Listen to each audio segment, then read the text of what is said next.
caractère mal engagé du processus en cours et de son impact sur la situation sécuritaire dans la province du Nord Kivu et de l'Ituri. J'ai tenu à montrer deux constats principaux. C'est que depuis 2006 jusqu'à ce jour, la tenue des élections ne produit pas une amélioration de la situation sécuritaire dans notre province. Bien au contraire, après les élections de 2006, la situation de 2007, 2008, 2009 a été caractérisée par la guerre du CNDP qui a endeuillé la partie sud de notre province. La période après les élections de 2011, c'est-à-dire de 2011 à 2018, a été marquée par la nouvelle guerre du M23 de 2012 à 2013, mais également par le début de massacres à Beni. La période 2019-2023, c'est la plus chaotique, où les massacres à Beni, Irumu, Mambasa sont multipliés par 5. Les rayons de massacres couvrent tout le territoire de Beni, Irumu, Lubero. Il y a eu même attaque contre la prison à Butembo, des massacres à Rutshuru. Mais également pour la première fois, nous avons un état de siège qui dure maintenant plus de 2 ans. Nous avons 2 territoires qui ne se sont pas fait enrôler. Et parce que Beni, parce que Massissi et Rutshuru n'ont pas été enrôlés, l'Assemblée provinciale issue des prochaines élections ne sera pas capable d'élire un nouveau gouverneur civil à la tête du Nord Kivu. Conséquence, cette Assemblée ne sera pas en mesure d'élire de nouveaux sénateurs et il y a risque que l'on prenne cela pour prétexte pour maintenir l'état de siège ou un régime des commissaires spéciaux. Donc, fort de tout cela, j'ai tenu à montrer, partager avec les étudiants qu'il est important pour nous de nous mobiliser pour apporter des mesures correctives au processus électoral à court qui est très mal engagé. Pourquoi il est mal engagé? D'abord, les 3 chaînes de commandement des opérations électorales sont contrôlées par des personnes d'une seule tribu.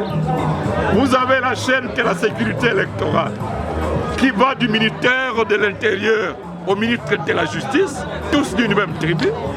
La chaîne du financement des élections, ministère des Finances, Banque centrale, une même tribu. La chaîne de la proclamation des résultats, c'est-à-dire résultats provisoires par la CENI, résultats définitifs par la Cour constitutionnelle, une seule tribu. Et tous les 6, s'ils se réunissent pour discuter en interinstitutionnel du processus électoral, ils ont même la latitude de parler en langue maternelle. Mais également, le processus est mal engagé parce que, frauduleusement, la majorité a inséré l'article 47 dans la loi électorale qui consacre la transmission des résultats par la voie électronique. Et donc ceux-là qui détiendraient des kits électoraux frauduleusement auront la latitude de transmettre les résultats jusqu'au serveur. Mais en plus, cet article dispose que, en cas de divergence entre les résultats issus du comptage manuel et les résultats électroniques, c'est la CENI qui va instruire les agents du centre local de compilation pour compléter les PV. Autrement dit, ce sont les résultats du comptage électronique qui priment. C'est déjà une consécration de la fraude. Mais également, nous avons des cartes qui s'effacent. Le processus d'enrôlement de 2013 a été le plus chaotique. Et donc, il est fort probable que le nombre d'effectifs dans le fichier électoral de 43 millions dépasse celui de 10 millions que nous avions identifié en 2018. Étant donné que le nombre total d'électeurs s'élève à 43 900 000 et qu'au 20 décembre, le taux de participation au vote ne va pas dépasser 50%, et donc nous aurons autour de 21 500 000 votants. Si déjà nous allons aux élections, pendant que l'Union sacrée se réserve 10 millions d'effectifs, les 10 millions représentent 46% de voix. Alors si une partie réserve déjà 46% de voix, est-ce qu'il est une élection ou à la farce?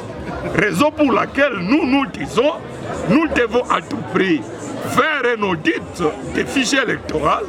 Nous saluons l'appel des églises protestantes et catholiques qui, dans leur mémo du 2 août de cette année, ont proposé à la CENI qu'elles étaient prêtes à faire un audit citoyen, mais la CENI s'entête, et parce qu'elle s'entête, nous allons appliquer l'article 64. Nous saluons déjà l'appel de la 50e mouvement citoyen qui ont dit dans leur dernier mémo que si la CENI ne garantit pas la transparence du processus électoral, non seulement ils ne vont pas déployer des observateurs, mais aussi ils vont appeler les fidèles et tous les Congolais à faire application de l'article 64, parce que si les élections du 20 décembre se passent comme celles que nous avons connues en 2018, au regard du tableau critique de la situation sécuritaire aujourd'hui, où nous avons un embouteillage militaire au Nord Kivu, plus de 21 000 FARDC, 14 000 MONUSCO, 5 000 EAC, ajouté à cela les Wazalendo blancs, les Wazalendo noirs, on nous annonce l'arrivée de 5 000 militaires SADC, 5 000 militaires angolais. On nous annonce des accords bilatéraux de toutes parts.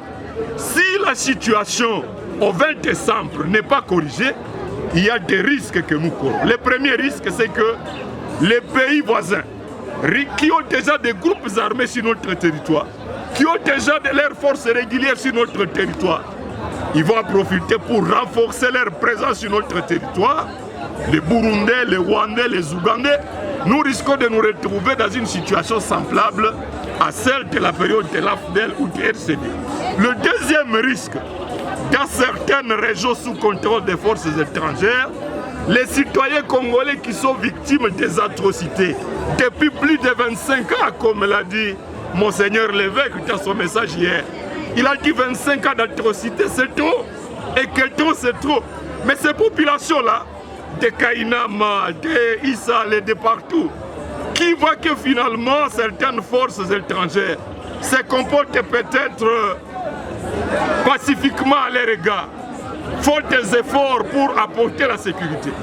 Il y a risque qu'au fil du temps, la confiance de ces populations vis-à-vis des autorités centrales de Kinshasa disparaisse et la menace de balkanisation sera en train de devenir de plus en plus une réalité, comme Monseigneur le cardinal Ambongo l'a dit hier.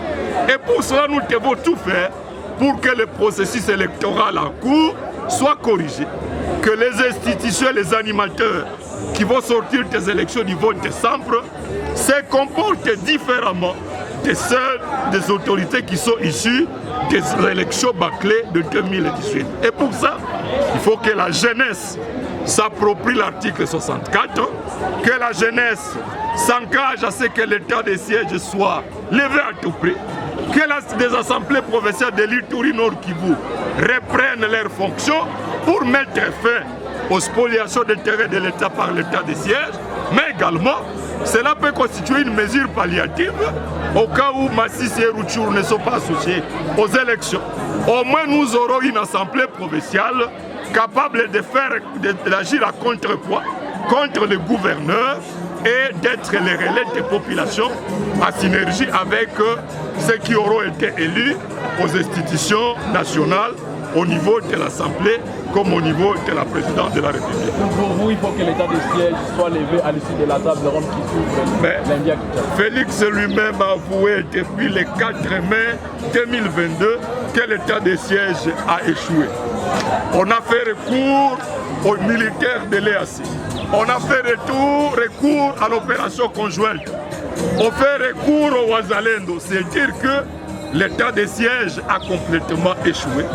Il est temps que nous remettions les militaires se consacrer aux opérations militaires et que les civils reprennent le contrôle de l'administration et des relations avec la population pour que l'état de siège cesse d'être une mafia pour prendre en otage les finances des provinces, pour vendre les terrains de l'État, mais qu'elle retrouve une situation normale.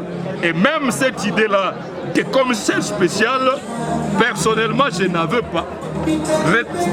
Restaurons les assemblées provinciales pour que le contrôle, l'équilibre, comme a dit Montesquieu, le pouvoir arrête le pouvoir. Si on amène à nouveau un commissaire spécial, c'est anticonstitutionnel et ce monsieur va continuer a emporté toutes les finances des provinces à Kinshasa pour sacrifier le développement de nos provinces. Donc, c'est un révolu. Il faut qu'on revienne à l'ordre constitutionnel, surtout que cela permet également aux populations qui ne seront pas associées à l'enrôlement jusqu'ici d'avoir leurs représentants à ces assemblées provinciales. Honorable, vous avez déposé votre candidature? Alors, jusqu'à présent, ma famille politique, la Mouka, n'a pas déposé de candidature à la députation nationale, à la députation provinciale. Tant que la CENI n'aura pas accepté l'audit, même au 1er septembre, le candidat Martin Fayoulou ne va pas déposer sa candidature. Nous appliquons l'article 64 des concerts avec tous les mouvements citoyens, tous les laïcs, catholiques et protestants, pour que le minimum de l'audit du fichier électoral soit réalisé. La CENI a triché, allez sur les comptes Twitter de la CENI, vous serez scandalisé de constater que on publie les noms des auditeurs les 15 mai à 14h10, dont une sud-africaine, un malawite, et on nous dit qu'à moins d'1 heure, les mêmes jours, à 15h30, ces Sud-Africains et ces Malawites sont déjà arrivés à Kinshasa et se retrouvent à Réunion avec la plénière de la CENI. Quand est-ce qu'ils ont été notifiés? Quand est-ce qu'ils ont demandé le visa? Par quelle magie, par quel vol sont-ils arrivés à Kinshasa à moins d'1 heure? Déjà qui ne se connaissaient pas. Quand est-ce qu'ils ont eu le temps de définir la méthodologie validée par la plénière?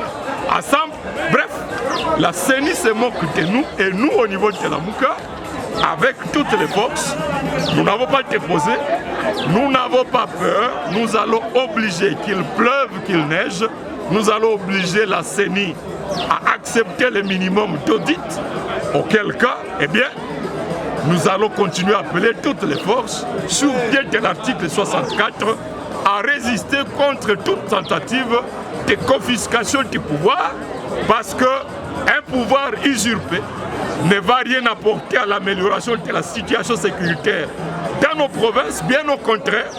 Après avoir escroqué le pouvoir du peuple au 20 décembre, ne soyez pas surpris de voir le pouvoir abandonner l'approche militaire contre les groupes armés, les M23 ADF tels que cela est en train de s'attendre dans les discours.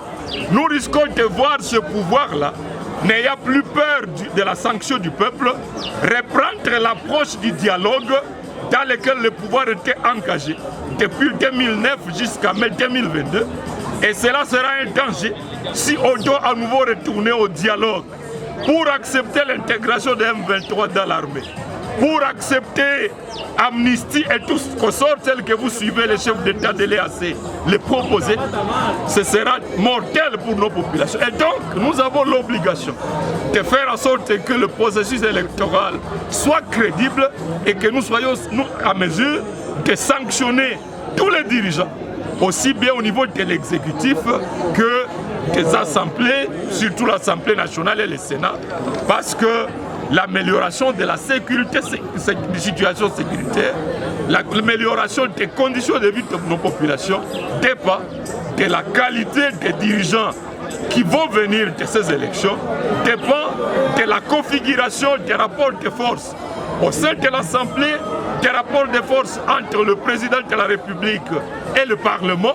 Donc ces élections sont déterminantes parce que si elles sont bâclées, eh bien, la balkanisation risque de se matérialiser à travers des autorités qui n'auront pas de compte à rendre aux populations qui ne les auront pas élues.